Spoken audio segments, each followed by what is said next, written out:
our part 5 video of the basic maths of class 11th. In earlier videos, we have learned about differentiation and integration. In our last video, we have learned about indefinite integration. Okay, तो इस video में हम लोग क्या सीखेंगे, definite integration के बारे में। लेकिन इस वीडियो में हम बेसिकली 2-3 चीज़ कवर करने वाले हैं। जो लास्ट क्लास में हमने इंडेफिनेट इंटीग्रेशन पढ़ा था, ठीक है, तो आप एक बार उस वीडियो को जरूर देखें, तभी ये क्लास समझ में आएगा। ठीक है, लिंक नीचे डिस्क्रिप्शन में आपको मिल जाएगा उस वीडियो का, पार्ट 4 वीडियो का। ठीक है, तो हमने इंडेफिनेट इंटीग्रेशन देखा था। उसमें तो सबसे पहले हम लोग ये देखेंगे कि इंडेफिनेट इंटीग्रेशन में भी एक इंटीग्रेशन बाय सब्स्टिट्यूशन होता है। ठीक है, तो उसे सीखेंगे। लेकिन उससे पहले एक छोटा सा चीज़ होता है लॉग। ठीक है, तो लॉग के बारे में मैं बता रहा हूँ कि लॉग होता क्या है बेसिकली।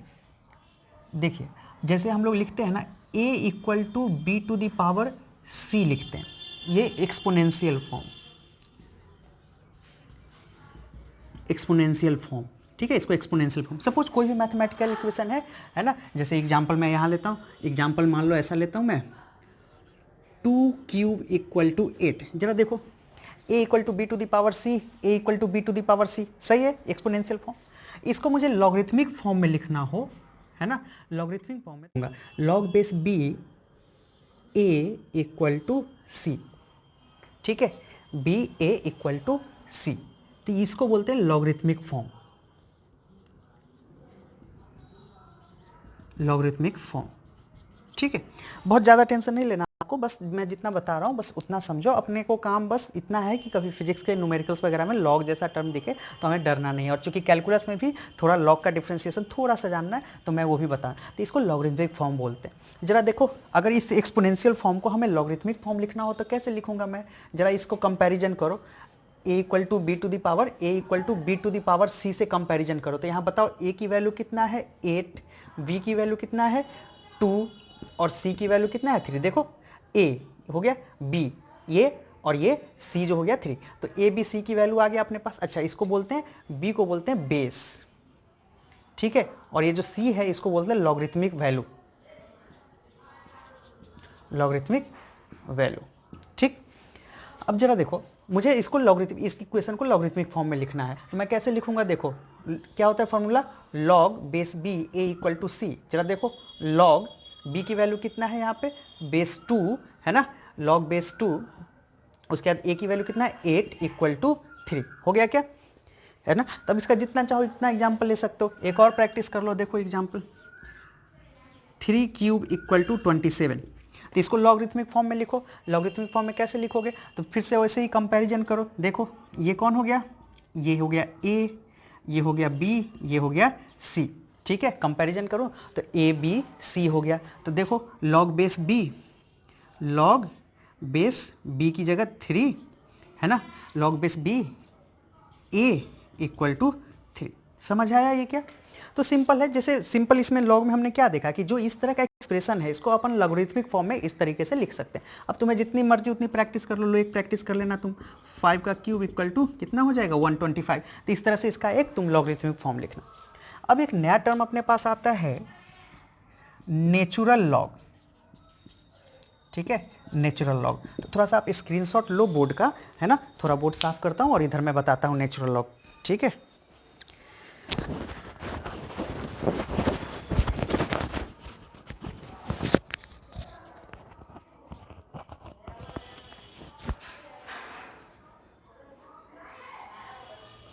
चलो, तो स्क्रीनशॉट आपका हो गया, इधर मैं मिटाता हूं।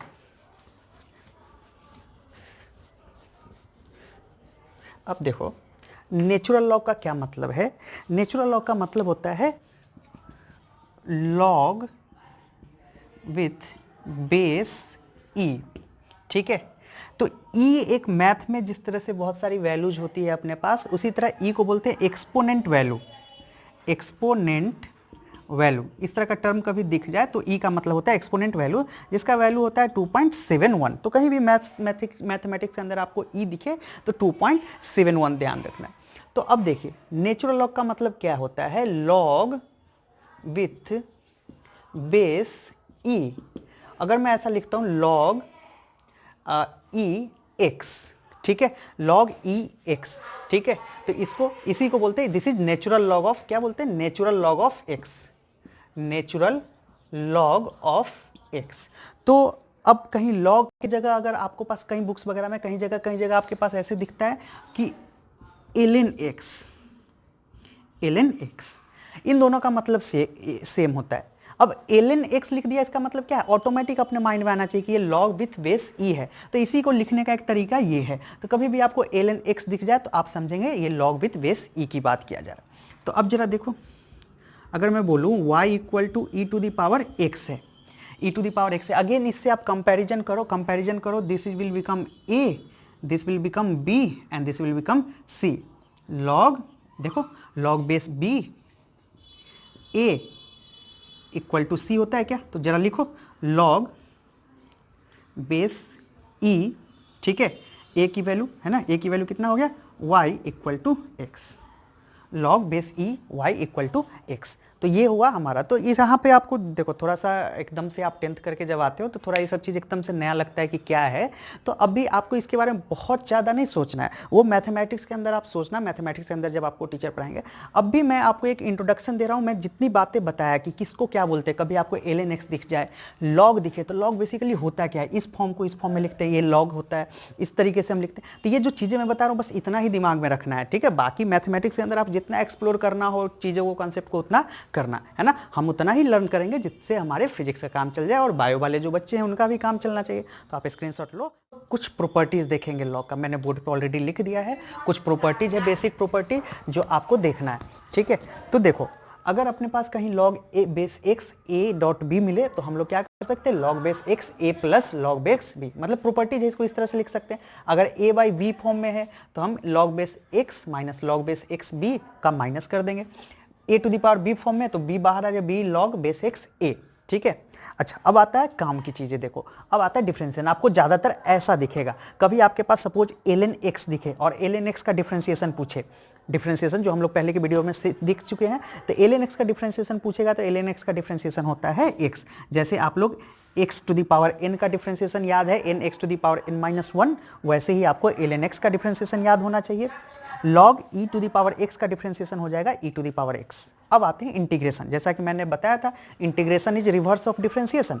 तो जिस तरह ln x का डिफरेंशिएशन होता है 1/x, तो 1/x का इंटीग्रेशन हो जाएगा ln x। तो ये फॉर्मूला ध्यान रखिएगा, ये अभी जस्ट मैं काम में लेने वाला हूँ, अभी एक क्वेश्चन करूंगा तो आप एक बार इसका भी एग्जाम्पल से समझाता हूँ आपको। देखो एग्जाम्पल लेता हूँ, आपको इंटीग्रेट करना है tan x dx को इंटीग्रेट करना है, ठीक।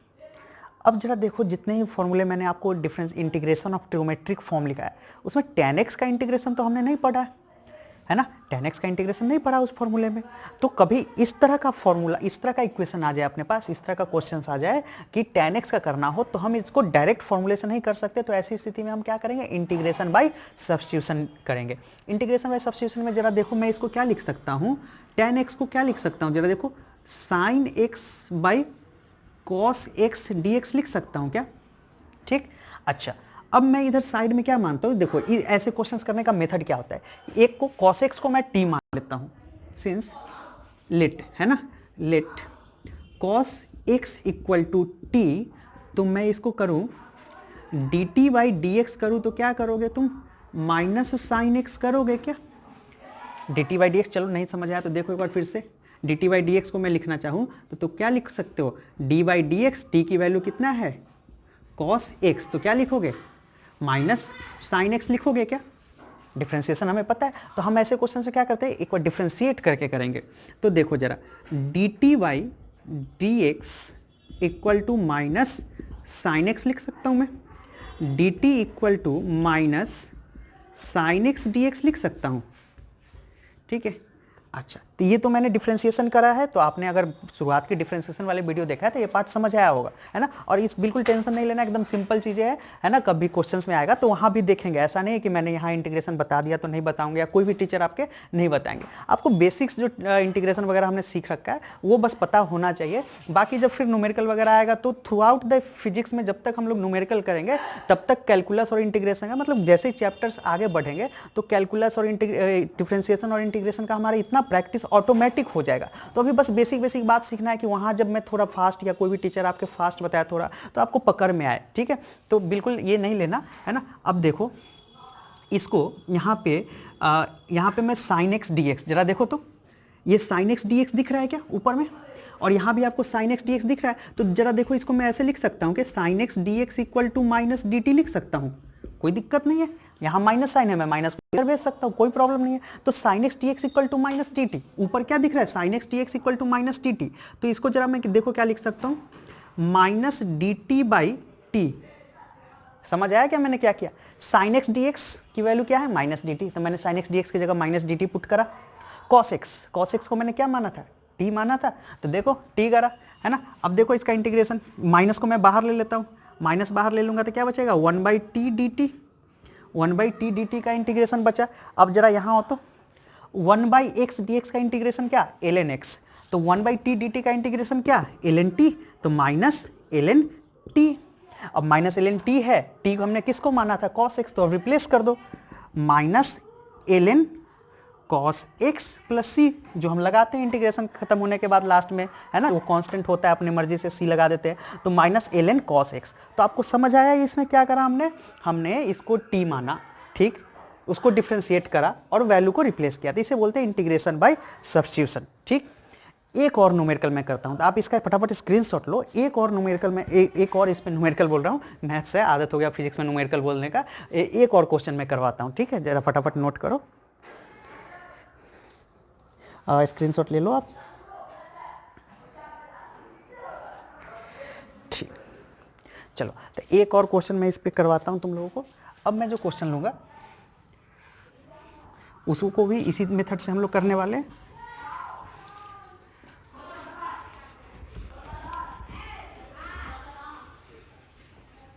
अब चलिए, अब हम लोग जो करेंगे क्वेश्चन वो ऐसा लेता हूं मैं question, x upon 1 plus x square D x.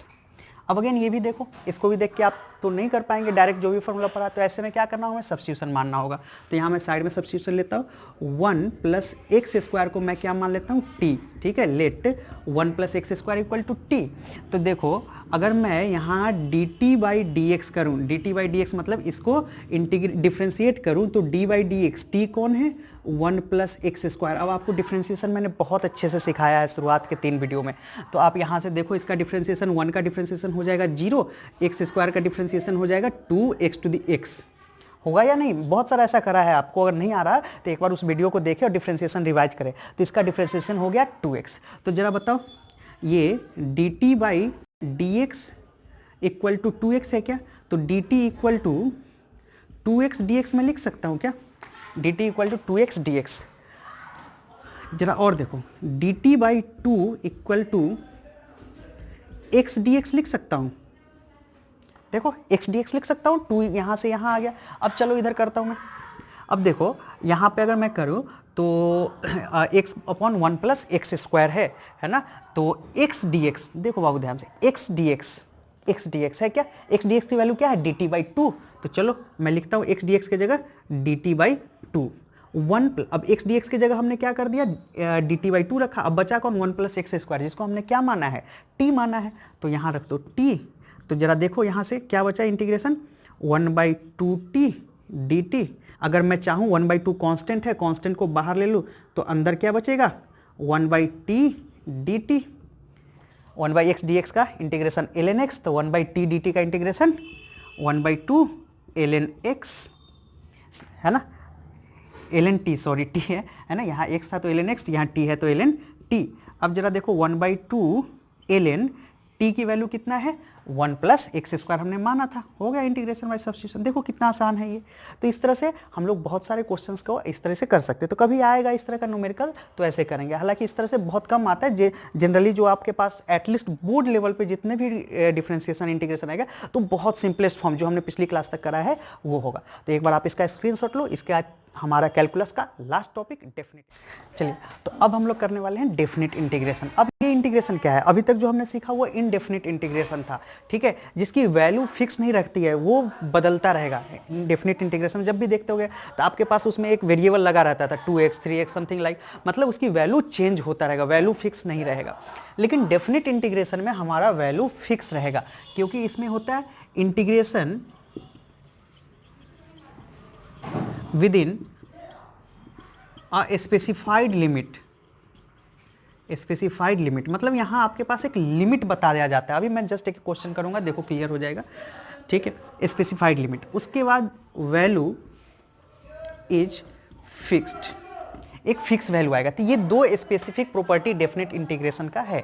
अब इसमें होता क्या है बेसिकली, सपोज आपके पास इंटीग्रेट करना है x to the power n dx को इंटीग्रेट करना है, तो यहाँ आपके पास लिमिट लग जाएगा सपोज a से b, ठीक है। तो इसका इंटीग्रेशन क्या हो जाएगा, x to the power n plus 1 upon n plus 1 और a से b, ठीक, b n plus 1 upon n plus 1 minus a n plus 1 upon n plus 1।